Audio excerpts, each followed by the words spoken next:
Hey class, week 7, crazy I think we only have one more week. It's our last counseling video that we're doing. Once again joined by my lovely wife, so thank you to Devin for sticking by me while we do these things. But we are doing the action stage this week, so gonna explore that stage and we'll jump right in. So, hey Devin, how are you doing? Hi, I'm doing good. How are you? I'm good, thank you. How was your week? It was a good week. Yeah. Yeah, a lot less stressful than the previous. Yeah, not any leadership conferences this week. No. Just normal schedule though, kind of getting back into the swing of things. Yeah. Good. It's good to hear. So last week, again, just thank you for your openness and being willing to share, and then being willing to trust this process of counseling. This week, I wanted to focus on not so much your story, but maybe some like practical steps that you can take and maybe that I can offer for you to take and kind of apply to your life when it comes to these feelings of anxiety that you have when that seem to be rooted in many areas, but very seem to be rooted in a lot of the family dynamic stuff that you've gone through. So yeah, last week we talked a little bit about your anxiety, kind of the root of all that, how your anxiety seems to come from the relationship between your parents and all the events that aspired while you were in Vegas and then also moving here. But when you are feeling this anxiety build up, what is your first response? I know last week you mentioned that you show a lot of your emotions. But could you dive into that a little more? Maybe tell me like some of the maybe the little things that you may not think are important, but that you do in those times. Yeah, definitely. Like when I start feeling super anxious, I get very, very jittery, or like scatterbrained mentally, with like the next like logical step to take, and always feels like I have just a bunch of emotions sitting there ready to burst. So if it's like a feeling of sadness underlying like all the anxiousness, I'll eventually want to cry. Or if it's like anger, I get really snappy if I can't fully be like expressive with my anger. I also get IBS and little bubble guts. Yeah. When I'm super, super anxious, so like even physically it's like affecting me, or even feeling like to the point where like I need to like throw up because I'm so anxious. So yeah. So if you can recall back to, it doesn't have to be a specific time, but just recall back to a time where you have felt these feelings of anxiety or you felt anxious. What were some of the things that were helpful that you may have done, or some of the things that are really unhelpful for you? Yeah, I think like right before my wedding, I got super, super anxious because there was a lot of like family dynamics happening that weren't super, super helpful. Yeah. It was actually like right before my bachelorette weekend.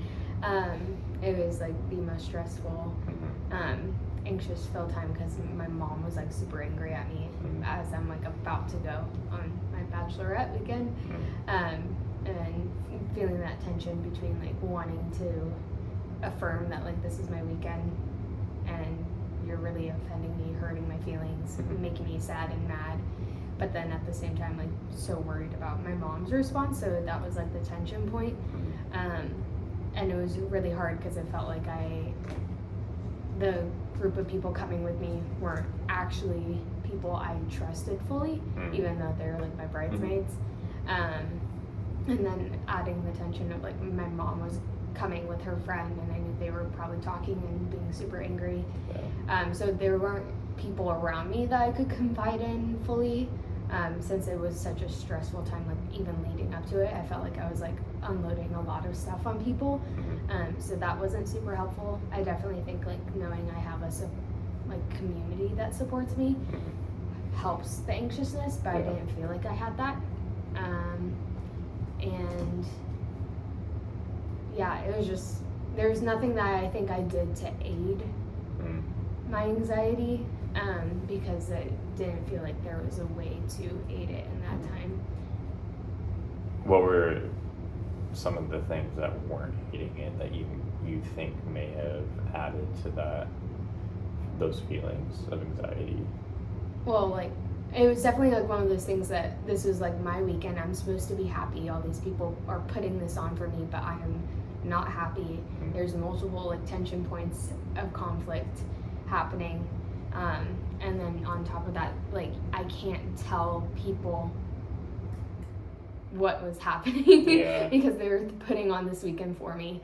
I like didn't even want to go at a certain point because I was so fearful of like a fight breaking out between my mom and me, and then she was already making me cry like right as I was about to leave. I'm like, I'm gonna be like sobbing this whole weekend, and that's gonna put the other like bridesmaids that spent money and put this all on for me like feel terrible because they did all this for me, and it seemed like I didn't want to seem ungrateful.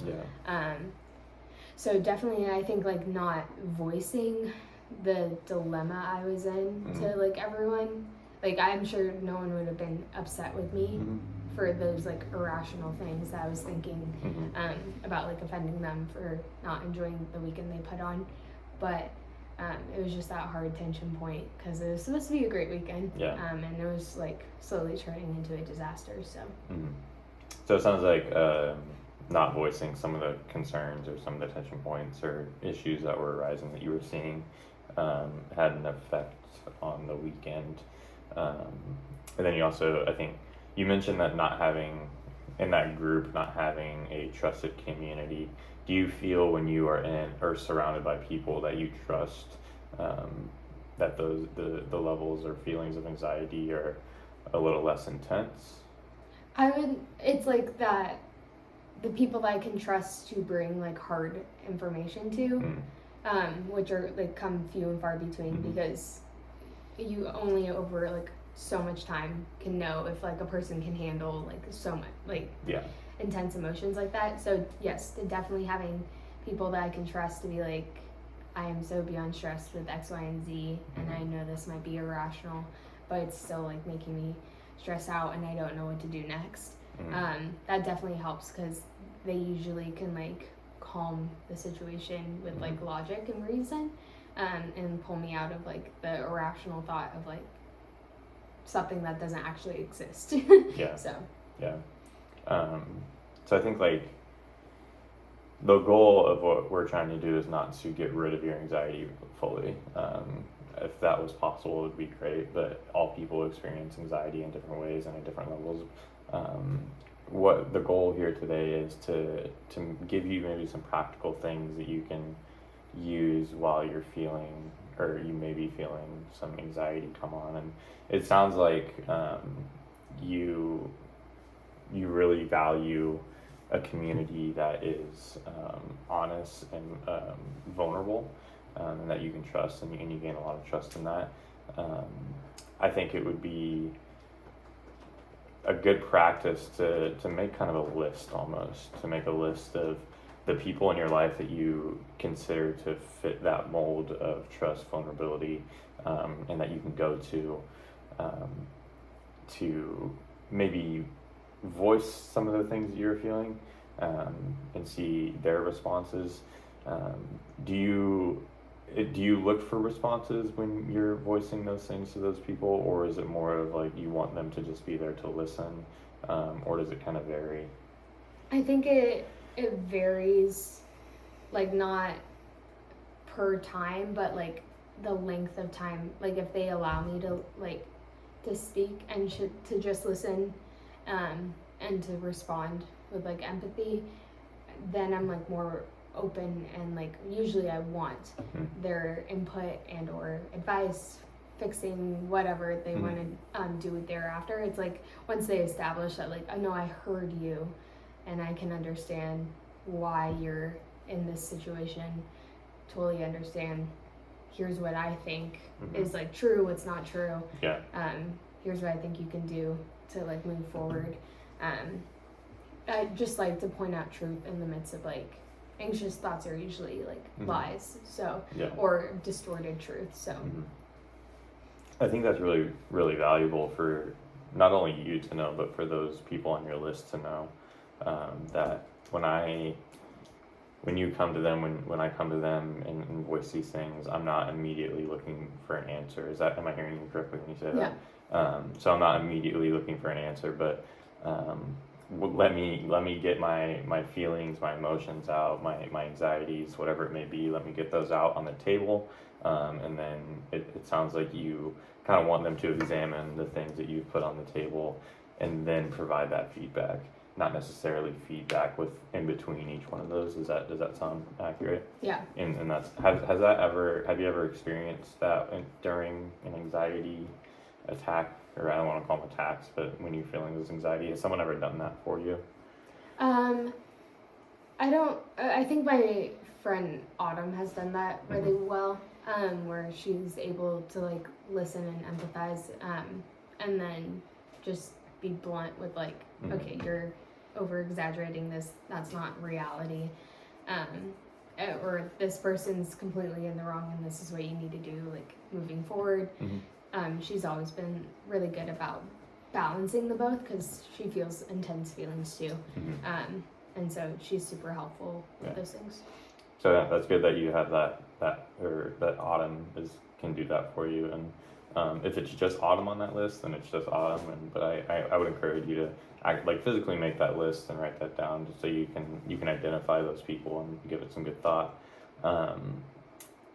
This may be very what's the word, particular, but do you think this space that you are in has anything to do with how you feel your emotions? Like, do you feel more comfortable expressing your emotions in certain spaces, or does that not have much of an effect? Or I definitely think like if I am in like a work scenario where I'm like on the clock, it makes it way more difficult for me to express emotions because I'm in such a leadership position. It's like I'm not gonna take 15 minutes and go hash out why I'm feeling super anxious when I got things to do and people to lead, just because it's hard to turn those things on and off. So definitely like off time, like anytime, whether that's after work or it's on the weekend, I feel comfortable. Like it doesn't have to be a physical location either. Okay. So so that's another thing that I would encourage you to do and to keep doing, because it sounds like you're already doing it, which is great, but like making sure that you're in a space that you feel like you can get all those things out, and that it's not going to affect you. And like you said, when you're at work, it's like you want to maintain that professionalism, and I think hopefully in your work you have some of those people that you're able to talk through, but even still you want to maintain that or walk that line of professionalism. So I think I would encourage you to keep doing that and finding the appropriate places.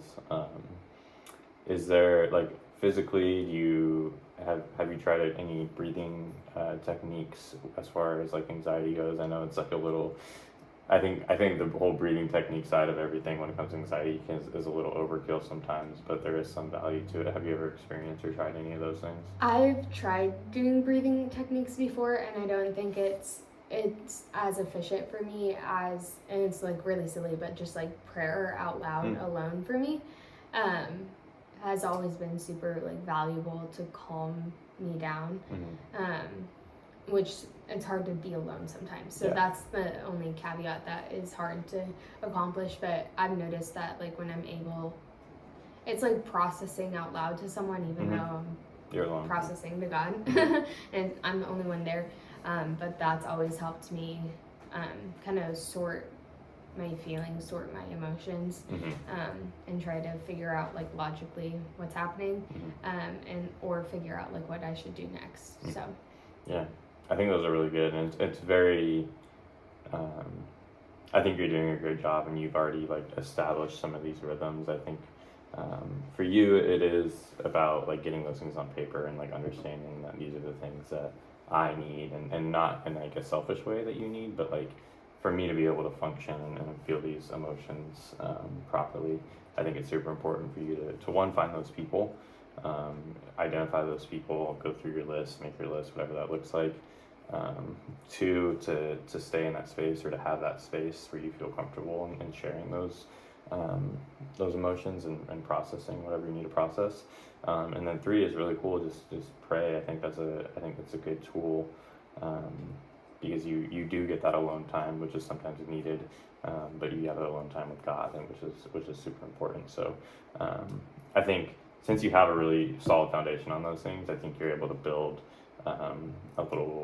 some more structure around those. And I think with that structure, you'll notice some really cool change. So I'm excited to hear your process and how that has develops over time. But we're going to go ahead and end it for today. So thank you so much. Yeah, you got